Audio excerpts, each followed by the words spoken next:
Hi friends, ಎಲ್ರಿಗೂ ನಮಸ್ಕಾರ. ಇವಾಗಿನ ಕಾಲದಲ್ಲಿ ಈ ಗ್ಯಾಸ್ಟ್ರಿಕ್ ಅಸಿಡಿಟಿ ಅನ್ನೋದು ಸರ್ವೇ ಸಾಮಾನ್ಯವಾಗಿ ಬಿಟ್ಟಿದೆ. ಪ್ರತಿಯೊಬ್ಬರ ಮನೆಯಲ್ಲೂ ಕೂಡ ಗ್ಯಾಸ್ಟ್ರಿಕ್ ಇರೋರು ಇದ್ದೇ ಇರ್ತಾರೆ. ಅದರಲ್ಲೂ ಸ್ವಲ್ಪ ಏಜ್ ಆಯಿತು ಅಂತ ಹೇಳಿದರೆ ಕರೆಕ್ಟಾಗಿ ತಿಂದದ್ದೆಲ್ಲ ಡೈಜೆಷನ್ ಆಗ್ತಾಯಿಲ್ಲ ಅಂತ ಅಂದಾಗ ಗ್ಯಾಸ್ಟ್ರಿಕ್ ಸಮಸ್ಯೆ ತುಂಬಾ ಜಾಸ್ತಿಯಾಗಿ ಕಾಡೋದು ಸಹಜ ಅಂತ ಹೇಳ್ಬೋದು. ಇವಾಗಂತೂ ಏಜ್ ಆಗಬೇಕು ಅಂತ ಏನಿಲ್ಲ, ಚಿಕ್ಕ ಮಕ್ಕಳಿಂದ ಹಿಡಿದು ದೊಡ್ಡವ್ರ ತನಕನೂ ಈ ಒಂದು ಪ್ರಾಬ್ಲಮ್ ಇದ್ದೇ ಇರುತ್ತೆ ಅಂತ ಅನಿಸುತ್ತೆ. ಏನಾದರೂ ಹೊರಗಡೆ ಹೋಗಿ ಏನಾದರೂ ಫುಡ್ ತಿಂದರೆ ಮನೆಗೆ ಬಂದ ಕೂಡಲೇ ಈ ಗ್ಯಾಸ್ಟ್ರಿಕ್ ಅನ್ನೋ ಸಮಸ್ಯೆ ಒಂದು ಸ್ಟಾರ್ಟ್ ಆಗುತ್ತೆ. ಇವತ್ತು ನಾನು ಅದಕ್ಕೊಂದು ಒಳ್ಳೆ ರೀತಿಯಾದಂತಹ ಮನೆಮದ್ದನ್ನು ತಿಳಿಸ್ಕೊಡ್ತೀನಿ. ಎಷ್ಟೇ ಹಳೆಯ ಗ್ಯಾಸ್ಟ್ರಿಕ್ ಆದರೂ ಈ ಮದ್ದಿಂದ ಕಂಪ್ಲೀಟಾಗಿ ಕಡಿಮೆ ಆಗುತ್ತೆ. ಇದಕ್ಕೆ ನಾನು ಏನು ಮಾಡ್ತಾಯಿದ್ದೀನಿ ಅಂತ ಹೇಳಿದರೆ, ಒಂದು ಮಣ್ಣಿನ ಆ, ತವ ತೊಗೊಂಡಿದ್ದೀನಿ. ನಿಮ್ಮ ಮನೆಯಲ್ಲಿ ಇರ್ಬೋದು, ಎಲ್ಲರ ಮನೆಯಲ್ಲೂ ಮಣ್ಣಿನ ಪಾತ್ರೆ ಯಾವುದಾದ್ರೂ ಒಂದಾದರೂ ಇರುತ್ತೆ. ಇದು ನಾವು ರೊಟ್ಟಿ ಎಲ್ಲ ಮಾಡ್ತೀವಲ್ವಾ, ಆ ತವ ಅಂತ ಹೇಳ್ಬೋದು. ಅದನ್ನು ತೊಗೊಂಡಿದ್ದೀನಿ. ಅದಕ್ಕೆ 1 ಸ್ಪೂನ್ ಜೀರಿಗೆ ಹಾಕ್ಕೊಂಡಿದ್ದೀನಿ. ಹಾಗೆ 1 ಸ್ಪೂನಷ್ಟು ಪೆಪ್ಪರ್ ಕಾಳನ್ನು ಹಾಕ್ಕೊಂಡಿದ್ದೀನಿ. ಇದನ್ನು ಇವಾಗ ಚೆನ್ನಾಗಿ ಹುರ್ಕೋಬೇಕು. ಇದು ಎಲ್ಲಿ ತನಕ ಅಂತ ಹೇಳಿದರೆ ಕಲರ್ ಕಂಪ್ಲೀಟಾಗಿ ಚೇಂಜ್ ಆಗಬೇಕು ಜೀರಿಗೆದು. ಅಲ್ಲಿ ತನಕ ಇದನ್ನು ಹುರ್ಕೋಬೇಕು. 1 ಗ್ಲಾಸ್ ಆಗುವಷ್ಟು ನಾನಿಲ್ಲಿ ಮನೆಮದ್ದನ್ನು ಮಾಡ್ತಾಯಿದ್ದೀನಿ. 1 ಗ್ಲಾಸ್ಗೆ ಬೇಕಾಗುವಷ್ಟು ಇಲ್ಲಿ ನಾನು ಇಂಗ್ರೀಡಿಯೆಂಟ್ಸ್ನ ಹಾಕ್ಕೊಂಡು ಹುರ್ಕೋತಾ ಇದ್ದೀನಿ. ಎಷ್ಟು ಬೇಕೋ ಅಷ್ಟು ಕ್ವಾಂಟಿಟಿ ತೊಗೊಂಡು ಇಂಗ್ರೀಡಿಯೆಂಟ್ಸ್ನ ಹಾಕ್ಕೊಂಡು ಹುರ್ಕೋತಾ ಇದ್ದೀನಿ. ಜೀರಿಗೆ ಮತ್ತು ಪೆಪ್ಪರ್ ಕಾಳು ಎರಡನ್ನೇ ಹಾಕ್ಕೊಂಡು ಫಸ್ಟ್ ನಾವು ಚೆನ್ನಾಗಿ ಇದನ್ನು ಹುರ್ಕೋಬೇಕು. ಈ ಮನೆಮದ್ದನ್ನು ನೀವು ಒಂದು ಸಲ ಟ್ರೈ ಮಾಡಿ ಫ್ರೆಂಡ್ಸ್ ಮನೆಯಲ್ಲಿ. ಇದನ್ನು ಒಂದು ದಿನ ಟ್ರೈ ಮಾಡಿ ನಿಲ್ಲಿಸಬೇಡಿ. ದಿನಕ್ಕೊಂದು ಸರಿ ಥರ ನೀವು 3 ದಿನ ತೊಗೋಬೇಕಾಗತ್ತೆ. 3 ಇಲ್ಲ ಅಂದರೆ 4 ದಿನ. 3 ದಿನ ಸಾಕಾಗತ್ತೆ. ಇನ್ನೂ 1 ದಿನ ಎಕ್ಸ್ಟ್ರಾ ಬೇಕು ಅಂತ ಹೇಳಿದರೆ 4 ದಿನ 5 ದಿನ ಕುಡಿಬೋದು, ಏನೂ ತೊಂದರೆ ಇಲ್ಲ. ಆದರೆ ಕಂಪಲ್ಸರಿಯಾಗಿ 3 ದಿನ ಅಂತೂ ತಗೊಳ್ಳೇಬೇಕಾಗತ್ತೆ. ಒಂದು ಕೋರ್ಸ್ ಥರ. ಇವಾಗ ನಮಗೆ ಡಾಕ್ಟ್ರು ಯಾವ ಥರ ಕೋರ್ಸ್ ಮಾಡಿ ಅಂತ ಹೇಳ್ತಾರೆ ನೋಡಿ, ಇದು ಕೂಡ ಅದೇ ಥರ ಅಂತ ಹೇಳ್ಬೋದು. ಒಂದು ಸಲ ಟ್ರೈ ಮಾಡಿ ನೀವು. ಖಂಡಿತವಾಗ್ಲೂ ತುಂಬಾ ನಿಮಗೆ ಇದೊಂದು ಯೂಸ್ ಆಗುತ್ತೆ, ತುಂಬಾ ಹೆಲ್ಪ್ ಆಗುತ್ತೆ ಅಂತ ಹೇಳ್ಬೋದು. ಒಂದು ಸಲ ಒಂದೇ ದಿನಕ್ಕೆ ನಿಮಗೆ ಗೊತ್ತಾಗುತ್ತೆ ಎಷ್ಟೊಂದು ಅಂದರೆ ಹೊಟ್ಟೆ ಉಬ್ಬರೆಲ್ಲ ಇರುತ್ತಲ್ವ. ಗ್ಯಾಸ್ಟ್ರಿಕ್ ಅಂತ ಹೇಳಿದರೆ ಹೊಟ್ಟೆ ಉಬ್ಬರ ಅದರ ಒಂದು ಸಿಂಪ್ಟಮ್ಸ್ ಅಂತ ಹೇಳ್ಬೋದು.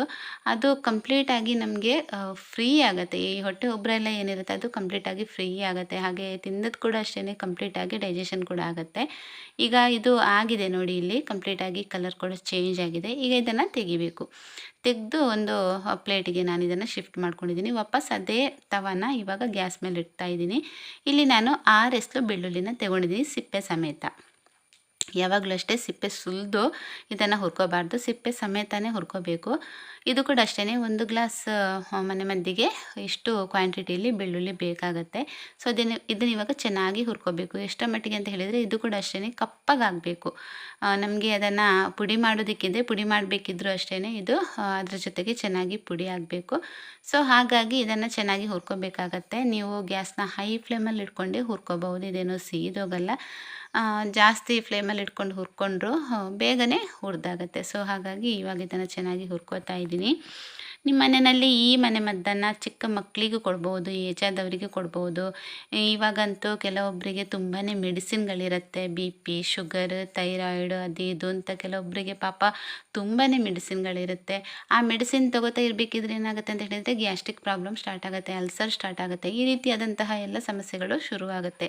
ಸೊ ಆವಾಗ ನೀವು ಈ ಒಂದು ಮನೆಮದ್ದನ್ನು ಖಂಡಿತವಾಗ್ಲೂ ಟ್ರೈ ಮಾಡ್ಬೋದು. ಹೊರಗಿಂದ ತಂದು ವಾಪಸ್ ನಾವು ಗ್ಯಾಸ್ಟ್ರಿಕ್ಗೆ ಟ್ಯಾಬ್ಲೆಟ್ ತೊಗೊಂಡ್ರೆ ಇನ್ನೂ 1-2 ಟ್ಯಾಬ್ಲೆಟ್ ಅದರ ಜೊತೆಗೆ ಸೇರಿಬಿಟ್ಟು ಇನ್ನೂ ಜಾಸ್ತಿ ಟ್ಯಾಬ್ಲೆಟ್ಸ್ನ ನಾವು ತೊಗೋಬೇಕಾಗತ್ತೆ. ಸೊ ಆವಾಗ ನೀವು ಇಂತಹ ಒಂದು ಯೂಸ್ಫುಲ್ ಆದಂತಹ ಮನೆಮದ್ದನ್ನು ನೀವು ಟ್ರೈ ಮಾಡ್ಬೋದು. ಮನೆಯಲ್ಲಿ ಯಾರಿಗೆ ಬೇಕಾದರೂ ಕೊಡ್ಬೋದು. ಈವನ್ ಬಾಣಂತಿ ಏನಾದರೂ ಮನೆಯಲ್ಲಿದ್ದರೆ ಬಾಣಂತಿಗೆ ಇವಾಗ ಈ ಥರ ಗ್ಯಾಸ್ಟ್ರಿಕ್ ಪ್ರಾಬ್ಲಮ್ ಎಲ್ಲ ಆಗ್ತಾಯಿದೆ ಅಂತ ಅಂದಾಗ ಖಂಡಿತವಾಗ್ಲೂ ಬಾಣಂತಿಗೆ ಕೂಡ ಕೊಡ್ಬೋದು. ಇದರಿಂದ ಏನು ಶೀತ ಎಲ್ಲ ಆಗಲ್ಲ. ಮಜ್ಜಿಗೆ ಸ್ವಲ್ಪ ಕೋಲ್ಡ್ ಅಂತ ಅನಿಸಿದ್ರು ಅದಕ್ಕೆ ನಾವು ಬೆಳ್ಳುಳ್ಳಿ, ಜೀರಿಗೆ ಹಾಗೆ ಕರಿಮೆಣಸನ್ನು ಹಾಕ್ಕೊಳ್ತಾ ಇದ್ದೀವಲ್ವ, ಅದರ ಶೀತ ಕೋಲ್ಡನ್ನೆಲ್ಲ ಕಡಿಮೆ ಮಾಡುತ್ತೆ. ಸೊ ಇವಾಗ ಇಲ್ಲಿ ನೋಡ್ತಾ ಇರ್ಬೋದು ನೀವು, ಬೆಳ್ಳುಳ್ಳಿ ಕೂಡ ಚೆನ್ನಾಗಿ ರೋಸ್ಟ್ ಆಗಿದೆ. ಈಗ ಇದನ್ನು ಒಂದು ಪುಟಾಣಿಗೆ ಹಾಕ್ಕೊಂಡು ಇದನ್ನು ಚೆನ್ನಾಗಿ ನೀವು ಪುಡಿ ಮಾಡ್ಕೋಬೇಕು. ಮಿಕ್ಸಿ ಜಾರಿಗೆ ಕೂಡ ಹಾಕೋಬೋದು, ಪುಟಾಣಿ ಇಲ್ಲದೆ ಇರೋರು ಮಿಕ್ಸಿ ಜಾರಿಗೆ ಹಾಕ್ಕೊಳ್ಳಿ. ಆದರೆ ಈ ಥರ ಪುಟಾಣಿ ಇದ್ದರೆ ತುಂಬಾ ಚೆನ್ನಾಗಿ ಇದರಲ್ಲಿ ಮಿಕ್ಸ್ ಎಲ್ಲವೂ ಕೂಡ ಒಂದೇ ಥರ ಮಿಕ್ಸ್ ಆಗಿ ಅದು ನಮಗೆ ಈ ರೀತಿ ಪುಡಿ ಆಗುತ್ತೆ. ಮಿಕ್ಸಿನಲ್ಲಿ ಏನಾಗುತ್ತೆ ಅಂತ ಹೇಳಿದರೆ ಬೆಳ್ಳುಳ್ಳಿ ಅಷ್ಟೊಂದು ಕರೆಕ್ಟಾಗಿ ಬ್ಲೇಡಿಗೆಲ್ಲ ಸಿಗಲ್ಲ, ಅಲ್ಲಲ್ಲೇ ಅರ್ಧಂಬರ್ಧ ಪೀಸ್ ಥರ ಉಳಿಯುತ್ತೆ. ಅಂದರೆ ಸ್ವಲ್ಪ ಕ್ವಾಂಟಿಟಿ ಅಲ್ವಾ, ಜಾಸ್ತಿ ಆದರೆ ಅದು ಕರೆಕ್ಟಾಗಿ ಪುಡಿ ಆಗುತ್ತೆ. ಬಟ್ ಈ ಥರ ಸ್ವಲ್ಪ ಕ್ವಾಂಟಿಟಿ ಅಂತ ಆದಾಗ ಸ್ವಲ್ಪ ನಿಧಾನಕ್ಕೆ ಅದು ಪುಡಿ ಆಗೋದು. ಸೊ ಹಾಗಾಗಿ ಪುಟಾಣಿ ಇದ್ರೇ ಚೆಂದ. ಪುಟಾಣಿಗೆ ಹಾಕ್ಕೊಂಡು ಅದನ್ನು ನೀಟಾಗಿ ಪುಡಿ ಮಾಡ್ಕೊಳ್ಳಿ. ಇವಾಗ ಕಾಣಿಸ್ತಾ ಇರ್ಬೋದು ನಿಮಗೆ. ಇವಾಗ ಚೆನ್ನಾಗಿ ಪುಡಿ ಆಗಿದೆ. ಈಗ ಇದನ್ನು ತೆಗಿತಾ ಇದ್ದೀನಿ. ಈಗ ಏನು ಮಾಡ್ತಾ ಇದ್ದೀನಿ ಅಂತ ಹೇಳಿದರೆ, ಒಂದು ದೊಡ್ಡ ಗ್ಲಾಸ್ನಲ್ಲಿ 1 ಗ್ಲಾಸ್ನಷ್ಟು ಹುಳಿ ಮಜ್ಜಿಗೆಯನ್ನು ನಾನು ರೆಡಿ ಮಾಡಿ ಇಟ್ಕೊಂಡಿದ್ದೀನಿ. ನೀವು ಪೇಟೆಯಿಂದ ಮೊಸರು ತರ್ತಾ ಇದ್ದರೆ ಅದನ್ನೊಂದು 2ರಿಂದ 3 ದಿವಸ ಹಾಗೆ ಎತ್ತಿಡಿ. ಆವಾಗ ಅದು ತನ್ನಷ್ಟಕ್ಕೆ ಹುಳಿ ಆಗುತ್ತೆ.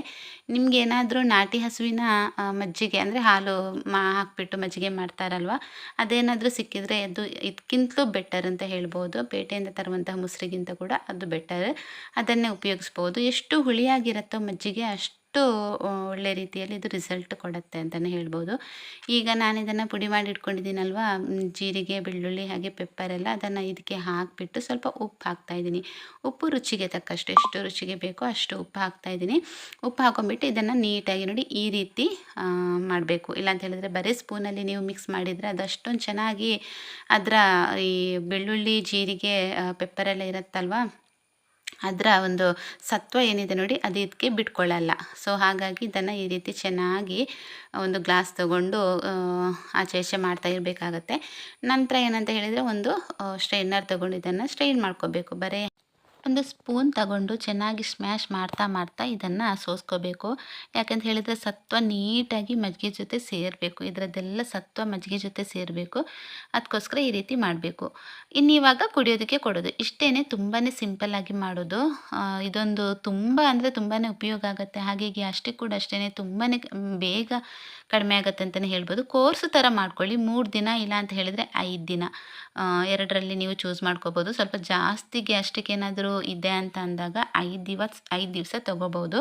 ಬರೀ ಹೊಟ್ಟೆಗೇನು ತೊಗೋಬೇಕಂತೆಲ್ಲ, ಯಾವಾಗ ಬೇಕಿದ್ದರೂ ಕೂಡ ನೀವು ಇದನ್ನು ತೊಗೋಬೋದು. ಯಾವಾಗ ಬೇಕಿದ್ದರೂ ಕುಡಿಬಹುದು. ದಿನದಲ್ಲಿ ಮಧ್ಯಾಹ್ನ ಕುಡಿಬಹುದು, ಸಂಜೆ, ರಾತ್ರಿ ಈ ಥರ ಯಾವಾಗ ಬೇಕಿದ್ದರೂ ಕುಡಿಬಹುದು. ಅದಕ್ಕೆ ಟೈಮ್ ಅಂತ ಏನಿಲ್ಲ. ನೋಡಿ ತುಂಬಾ ಸಿಂಪಲ್ಲಾಗಿ ಮಾಡಿರುವಂತಹ ಒಂದು ಮನೆಮದ್ದು ಅಂತ ಹೇಳ್ಬೋದು. ಎಲ್ಲರ ಮನೆಯಲ್ಲೂ ಕೂಡ ಮಜ್ಜಿಗೆ, ಮೊಸರು ಅಂತ ಇದ್ದೇ ಇರುತ್ತೆ. ಜೀರಿಗೆ, ಪೆಪ್ಪರ್, ಬೆಳ್ಳುಳ್ಳಿ ಅಂತೂ ಖಂಡಿತವಾಗ್ಲೂ ಇದ್ದೇ ಇರುತ್ತೆ. ತುಂಬಾ ಈಸಿಯಾಗಿ ಆರೋಗ್ಯಕರವಾಗಿ ಮಾಡುವಂತಹ ಒಂದು ಮನೆಮದ್ದು. ಯಾರಿಗೆ ಬೇಕಾದರೂ ಕೊಡ್ಬೋದು ಸ್ನೇಹಿತರೆ. ಇದನ್ನು ಮಕ್ಕಳಿಂದ ಹಿಡಿದು ಏಜ್ ಆದವರಿಗೆ, ಹಾಗೆ ಕೆಲವೊಬ್ಬರಿಗೆ ತುಂಬಾ ಹೆಲ್ತ್ ಪ್ರಾಬ್ಲಮ್ ಎಲ್ಲ ಇರುತ್ತೆ, ಅಂಥವರಿಗೆ ಕೂಡ ಕೊಡ್ಬೋದು. ಇದರಿಂದ ಯಾವುದೇ ರೀತಿಯಾದಂತಹ ಸೈಡ್ ಎಫೆಕ್ಟ್ಸ್ ಇರಲ್ಲ. ತುಂಬಾ ನ್ಯಾಚುರಲ್ ಆಗಿರುತ್ತೆ. ನಾವು ಹೊರಗಡೆಯಿಂದ ಮೆಡಿಸಿನ್ ಎಲ್ಲ ತಂದು ನುಂಗೋದಕ್ಕಿಂತ 1000 ಪಾಲು ಬೆಟರ್ ಅಂತ ಹೇಳ್ಬೋದು ಇದನ್ನು. ಸೊ ಒಂದ್ಸಲ ಟ್ರೈ ಮಾಡಿ ನೋಡಿ ಹೇಗಾಗುತ್ತೆ ಅಂತ ನನಗೆ ಕಮೆಂಟ್ ಮಾಡಿ. ಓಕೆ, ವಿಡಿಯೋ ಇಷ್ಟ ಆದರೆ ಲೈಕ್, ಶೇರ್, ಕಮೆಂಟ್ ಮಾಡಿ. ಸಿಗ್ತೀನಿ ನೆಕ್ಸ್ಟ್ ವಿಡಿಯೋದಲ್ಲಿ. ಅಷ್ಟೊತ್ತನಕ ಎಲ್ಲರೂ ಆರೋಗ್ಯವಾಗಿರಿ. ಟೇಕ್ ಕೇರ್, ಬಾಯ್.